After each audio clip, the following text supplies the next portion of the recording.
Number 10. Round Mansion.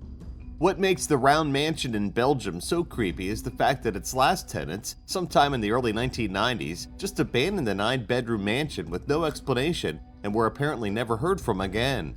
It seems the tenants left so quickly, they didn't even take any of the expensive furniture or their personal effects. They just left everything intact. The place is so eerie it should be used to film horror movies. Number 9. The Los Feliz Murder Mansion. It's not really surprising that this mansion has been abandoned for more than 50 years. It comes with a whole lot of baggage, so much so that it's been nicknamed the Los Feliz Murder Mansion. Why? Because on December 6, 1959, Dr. Harold Perelson beat his wife to death with a ball-peen hammer before bludgeoning their 18-year-old daughter. After that, he killed himself by drinking a glass of acid. Following this horrifying mess, Perelson's 2 younger kids were taken away and authorities just shut the place down. A year later, the 5,000 square foot home was sold in a probate auction, but the new owners, Emily and Julian Enriquez, never actually lived in the place. They just used it for storage. When they passed, their son inherited the place, but he never lived in it either. It's really a shame, because it was truly a magnificent place, with maids' quarters, a ballroom, a conservatory, and 4 bedrooms that could have all rivaled for the master bedroom title. But now, it's just fallen into disrepair. Although some potential buyers have offered millions for the property, it just remains locked and off the market, kind of frozen in time since that tragic night over 50 years ago. Number 8. Jackling House. This 17,000 square foot home is known as Jackling House. It was built in 1925 for copper magnate Daniel Cohen Jackling, hence the name. The rich businessman lived in it for about 10 years before it became a rental property and eventually just fell into disrepair.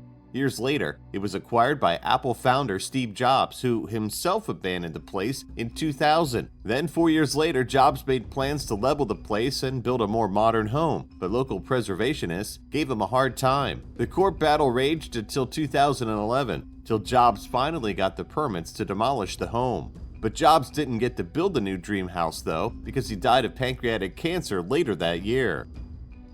Number 7. Chaonei No. 81. Built in 1910 in Beijing, this abandoned Chinese mansion is known as Chaonei No. 81. Locals believe it's haunted, so it's remained empty and abandoned for years. Apparently, the place was built as a gift to British colonists. By the end of 1949, it was home to a high-ranking nationalist official who fled Beijing for Taiwan when the communists took over. The official's poor wife was so distraught from being left behind that she hanged herself from the rafters.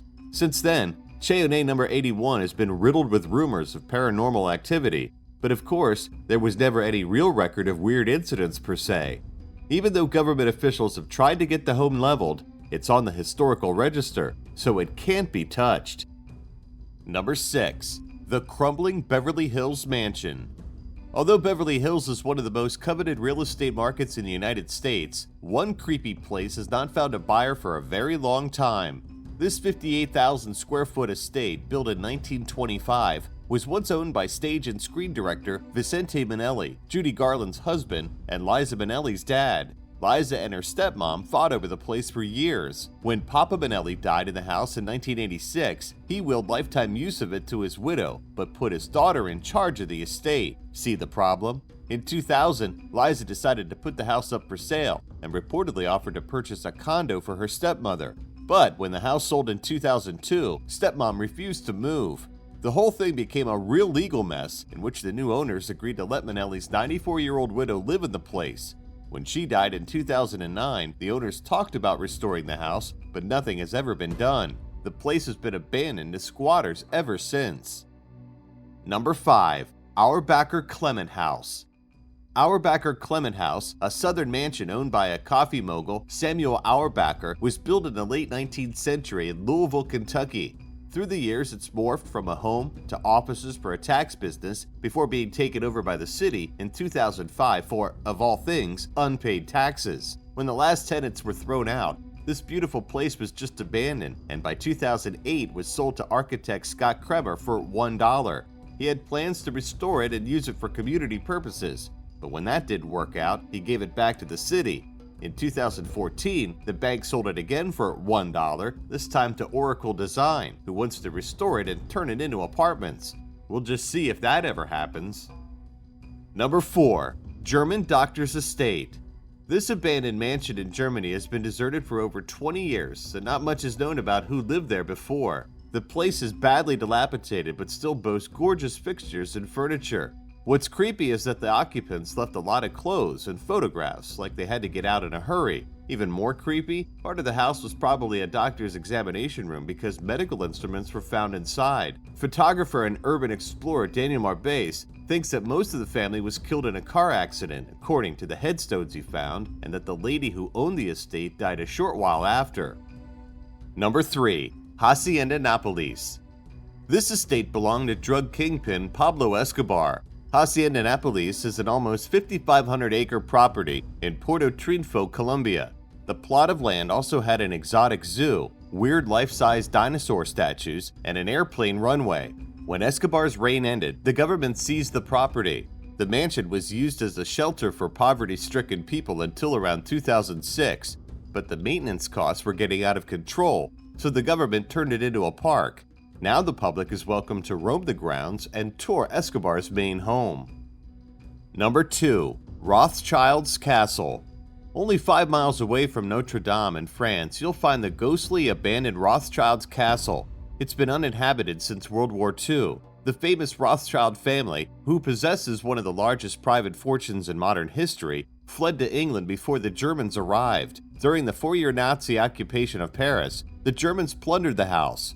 When the city was freed, the U.S. Army occupied the chateau. When they left, the family never returned, and the home has suffered decades of neglect from graffiti artists, squatters, and vandals. Although the castle was declared a historical monument in 1951, it wasn't before 1979 that the youngest Rothschild's son, Baron Edmund, sold the castle for a symbolic 1 franc to the city. Authorities turned around and sold it off to a wealthy Saudi Arabian businessman for 50 million francs, which would be about 8 million American dollars today. 30 years later, still owned by the same man, the place is still in ruins and would need about $35 million in renovations. Number 1. A Ghostly Neighborhood. Although Billionaires Row is the most expensive neighborhood in London, England, a lot of the homes there are really creepy when you get inside. As a matter of fact, a third of the mansions are empty and have been rotting for almost 30 years. 10 of them are thought to be worth over $105 million US and owned by the Saudi royal family. They were purchased between 1989 and 1993, but most haven't even been touched. You can only imagine what's crawling around in there, right?